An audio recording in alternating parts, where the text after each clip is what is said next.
à côté plutôt, sinon ça veut rien dire.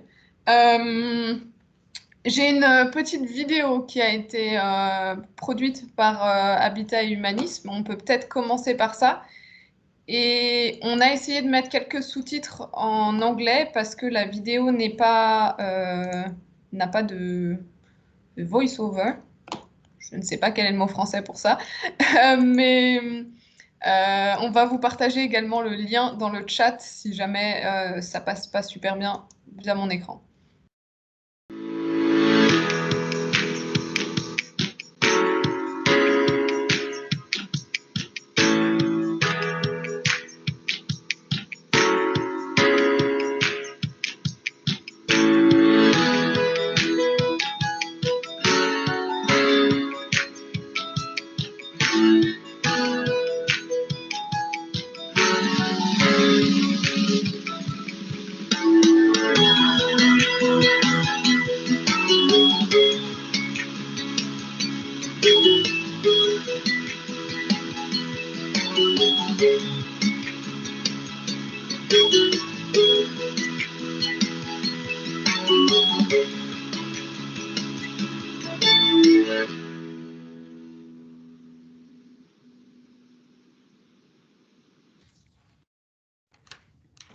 Bon, c'était très rapide et je réalise que les sous-titres étaient un peu petits, donc je ne sais pas si vous avez pu lire, mais on vous met la vidéo, n'hésitez pas à y revenir plus tard si jamais vous voulez jeter un coup d'œil. Et en attendant, je passe la parole à Frédéric. Merci beaucoup d'être disponible aujourd'hui. Bonjour à tous. Du coup, je vais peut-être Solène, c'est toi qui partage la présentation ou... Oui, je m'en occupe. Ok, super. Donc, je suis Frédéric Alacoque, je dirige le service du développement immobilier chez Habitat Humanisme Rhône. Mon service est notamment en charge, donc, comme l'expliquait Solène, de la captation de logements dans le parc privé. En quelques mots, Habitat Humanisme, on est une association qui œuvre dans le Rhône depuis 1985. Notre mission, c'est l'insertion par le logement. On s'appuie sur une équipe de salariés et de bénévoles pour accueillir toute personne en situation de fragilité et lui proposer un accompagnement social global, d'accès au logement, à l'emploi. On travaille également, on porte également des réflexions autour de la santé et de l'alimentation durable. Depuis 2018, HH a répondu présent à l'appel de la métropole de Lyon sur le logement d'abord et la lutte contre le sans-abrisme. Et donc, je vous remercie aussi de nous laisser l'occasion de nous exprimer sur les actions qu'on a pu mener jusque-là. Voilà. Donc, du coup, Habitat Humanisme, on est également une AIVS, une agence immobilière à vocation sociale. Notre parc de logement est principalement détenu par la foncière d'Habitat Humanisme, mais pas uniquement. Des bailleurs ou des collectivités nous font confiance également, mais aussi des propriétaires privés. Donc nous les appelons, nous, les propriétaires solidaires. Donc c'est l'objet de notre intervention ici. Ainsi, nous sommes en capacité de les accompagner sur toute la chaîne de la mobilisation. Donc la mobilisation des nouveaux logements, ça c'est en charge par mon service. Puis nous les confions en gestion à des gestionnaires locatifs adaptés et des chargés de mission sociale, des chargés d'insertion professionnelle accompagnent les ménages quant à eux sur cet accompagnement et cette insertion. Donc un peu les métiers aussi qu'il a pu présenter dans le cadre des pensions de famille, tout l'accompagnement social qui peut être prodigué, ben voilà, là on peut le prodiguer aux ménages accueillis dans les logements confiés par les propriétaires solidaires. Du coup, sur la diapo suivante, hop, peut-être vous présenter du coup qui sont ces propriétaires solidaires. Donc, ce sont des propriétaires qui sont engagés à nos côtés. Ils soutiennent notre mission de lutter contre le mal logement en nous confiant la gestion de leur logement qui accueillera une famille fragile. Ils seront accompagnés par un interlocuteur dédié. Nous nous sommes organisés pour qu'ils puissent bénéficier d'un interlocuteur unique tout au long du processus de mobilisation et de gestion de son logement. Pour vous faire part de quelques chiffres, à ce jour, 263 propriétaires solidaires nous ont confié 432 logements. Donc, notre mobilisation, afin de répondre aux enjeux croissants de la lutte contre le mal logement, nous fixons l'objectif d'augmenter ce parc de 10% par an, soit de capter 50 nouveaux logements chaque année. Une enquête en 2018 auprès de nos propriétaires solidaires nous a appris que leur première motivation, c'est la solidarité, mais que leur premier besoin, c'est une sécurisation. Nous nous sommes du coup structurés pour répondre à ce besoin. En résultat, nous sommes assez contents d'afficher des résultats plutôt bons d'1,5% de taux d'impayé et seulement 2% de taux de vacances. Donc ça, c'est aussi tout le travail que mènent sur le terrain nos gestionnaires locatifs et les chargés de mission sociale sur l'accompagnement pour favoriser l'accès au logement de notre public qui est quand même un public fragile. Et 96% des propriétaires, chaque année, nous renouvellent leur confiance. Donc, on est assez content. Là aussi, ce qui est important, c'est de se dire que c'est assez compliqué de mobiliser le logement au départ, mais une fois que le propriétaire nous fait confiance, le logement, il est durablement acquis. Sur la diapo suivante, on vous propose, on vous explique assez brièvement, hein, c'est un petit peu plus compliqué que ça, mais dans les grandes lignes, aux côtés du coup des associations, on n'est pas les seuls bien évidemment à faire ça, il y a aussi la plateforme Louer Solidaire qui regroupe d'autres associations. La métropole de Lyon et l'État, via son bras armé, hein, qui est l'ANA, l'Agence nationale pour l'amélioration de l'habitat, se mobilisent pour offrir des avantages aux propriétaires privés et encourager cette captation de logements dans le parc privé qui vient du coup, qui sont des avantages financiers qui viennent encourager au-delà de la simple volonté d'être solidaire. Ainsi, en contrepartie d'un loyer plafonné et d'un engagement sur une durée minimale de 6 ans sans travaux ou 9 ans avec travaux, le propriétaire peut bénéficier d'une fiscalité avantageuse, pouvant aller jusqu'à 85% d'abattement sur ses revenus locatifs fonciers et jusqu'à 7 000 € de prime. Donc là, c'est la métropole de Lyon qui a une politique assez significative de primes. Alors, il y aura toujours des choses à améliorer, mais aujourd'hui, il y a déjà des outils qui existent et on travaille actuellement à justement les rendre encore plus performants et attractifs pour les propriétaires. Dans le cas où le logement serait dégradé ou énergivore, le propriétaire peut également bénéficier de subventions pour les travaux qui peuvent aller jusqu'à 100% de l'assiette subventionnable pour les travaux. Donc, c'est vraiment très intéressant dans le cadre d'un bail, d'un logement dégradé. Alors ça, c'est aussi assorti donc il y a trois niveaux de plafond imposés, soit en très social, en social ou en intermédiaire, les aides étant de plus en plus importantes quand on est en très social.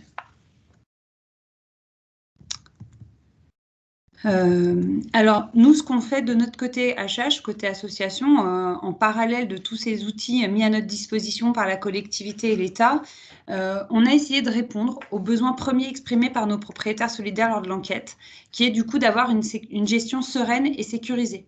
Et donc, on a travaillé, vraiment, on a essayé de se positionner sur une offre de service comme un prestataire privé auprès de ce propriétaire en lui proposant une offre packagée avec 3 formules distinctes qui répondent du coup à des enjeux différents, mais aussi à un besoin de sécurisation différent. Ainsi, les 2 premières offres, elles proposent un mandat de gestion où HH Rhône, l'association, assure la gestion pour le compte du propriétaire qui, lui, loue en direct son logement, avec des honoraires de gestion relativement faibles, de 5 à 8%, ça dépend des services qui sont inclus. Mais du coup, le propriétaire peut supporter les risques de dégradation, d'impayés et de vacances. Dans la 3e formule, la formule sérénité, elle est beaucoup plus coûteuse. Hein, les honoraires sont 3 fois plus élevés que dans les 2 premières, mais le loyer est garanti. En fait, là, le principe, c'est que le propriétaire loue à HH Rhône, à l'association, qui sous-loue ensuite au ménage. Et ainsi, le propriétaire ne supporte plus aucun risque. La dégradation, la vacance, l'impayé sont assumés par l'association. D'où aussi l'importance des honoraires qui vient constituer un fonds dédié pour gérer ces risques à la place du propriétaire. Sur la diapo 8, vous voyez que sur la diapo suivante, en fait, on a donc fait le choix de travailler cette offre de service et où on vient du coup proposer des services inclus dans l'ensemble des offres. Et notamment le fait qu'on est en gestion locative adaptée, c'est donc on est assez présent, on est très présent dans cette gestion pour le propriétaire. L'idée étant vraiment de rassurer le propriétaire dans son engagement solidaire, mais également de mettre en place de favoriser l'accueil du ménage de la manière la plus sereine possible. Donc, en conclusion, les atouts de cette mobilisation du parc privé, elles sont résumées donc sur la diapo suivante. HH, on offre, nous, une solution clé en main, de la mobilisation jusqu'à la gestion, l'accompagnement, et même après le jour où le propriétaire veut récupérer son logement, on pourra accompagner au relogement le locataire. L'État et la métropole offrent une fiscalité avantageuse et des aides financières aux propriétaires. Et enfin, le propriétaire, lui, valorise son patrimoine et surtout, il lui donne un sens. Mais je pense que ce qui est la personne qui pourrait le mieux vous en parler, c'est qu'on a la chance d'avoir avec nous un de nos propriétaires solidaires, donc Pierre-Luc Barbe, qui nous a fait confiance et nous a confié en gestion un logement. Donc, je lui laisse la parole pour qu'il puisse témoigner de ses choix, de pourquoi il a choisi d'aller vers une location solidaire. Merci beaucoup Frédéric pour De cette rien. présentation. Je pense que c'est vraiment super intéressant de voir que les logements sont disponibles de manière durable et aussi la diversité des offres qui sont disponibles avec y compris des avantages jusqu'à des avantages fiscaux pour les propriétaires. Je voudrais aussi vraiment remercier Pierre-Luc de prendre le temps d'être avec nous aujourd'hui. Comme je mentionnais avant avec Aline, on essaye d'avoir un peu des perspectives différentes, donc on est vraiment ravis de vous avoir. Peut-être, moi j'aurais une question, c'est pourquoi vous avez rejoint ce programme et quels sont les avantages pour vous qui vous ont attiré vers cette méthode? Bonjour à tous. Vous voulez que je le fasse en anglais directement? We can switch to English so that it's a bit of a change for the participants. Okay, so yeah, the idea was with my wife. We did 3 real estate investments in the past 3 years, in the past 8 years, sorry, and we were ready to for the next move. Basically, our past investments were to prepare our retirement, because my wife works as an osteopath and me as an entrepreneur. So we had to prepare for a bit for the future. So we were ready for a next move, a new investment. And after a discussion, we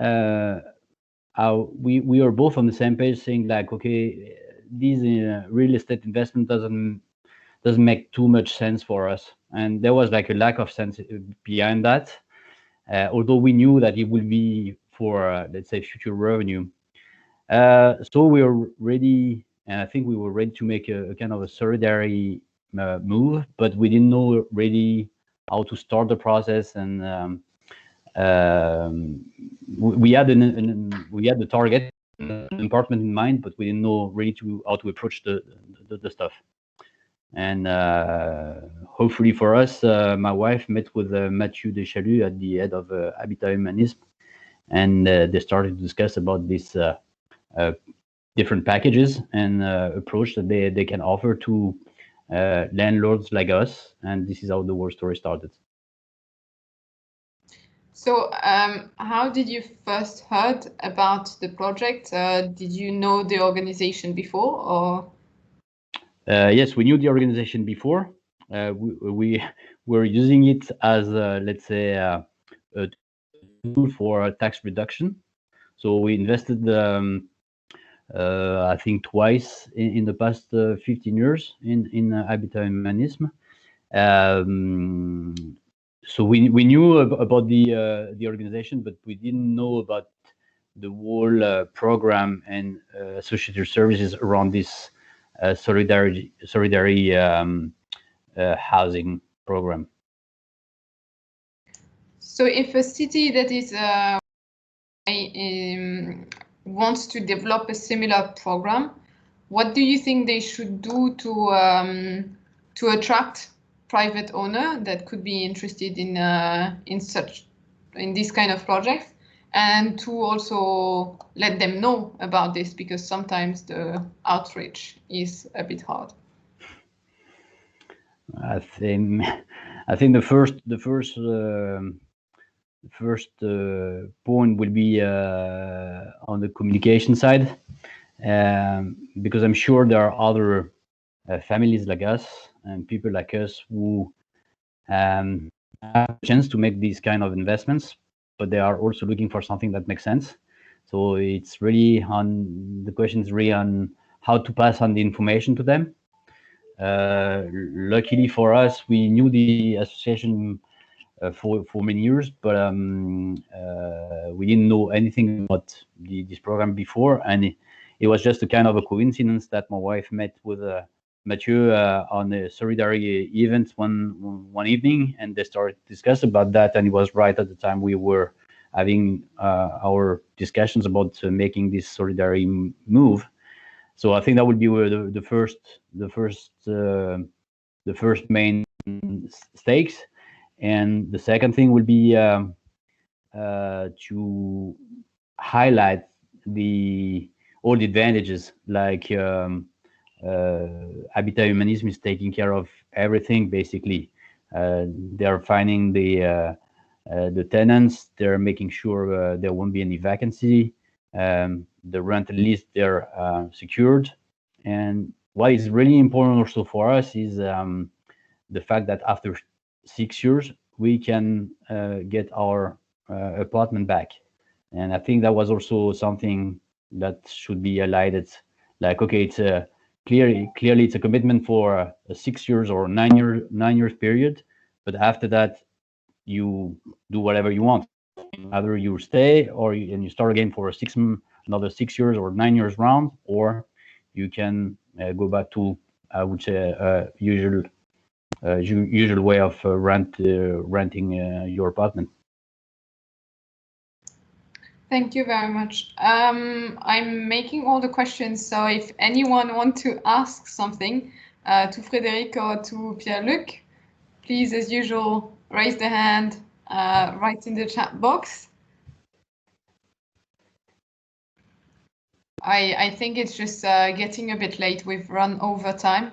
So maybe I will just thank you very, very much for your testimony and for sharing your perspective on this. And also thank you to Frédéric for the presentation on this project. I will keep my conclusions very short. We had a very interesting discussion today. I mean, it was a lot of presentation. I count on you tomorrow to be very, very interactive, because tomorrow we will barely have any presentation. It will be a lot of interaction. I hope you will have opportunities to learn from that and to also share your perspectives on everything that was discussed today. Quick mention, I would like to thank everyone that was involved in organizing today. Dobroshna and Gordon for helping me with the organization from Eurocity's side and the working group. Lyon, everyone who was involved, Judith, Alexandra, Martin, thank you so much for putting such a great program together. Really, really warm thanks to the partners. You've seen that it's a huge partnership that they are building for this action plan. And so many of you made yourself available today, and we are very thankful for that. We will start tomorrow at 9 for an icebreaker and a very short one. So get online very soon so that we can get into the interactive part and discuss this. If you feel like it, we have tonight a networking session. This will be, once again, the end of presentation, just a very informal discussion at 5:30 tonight.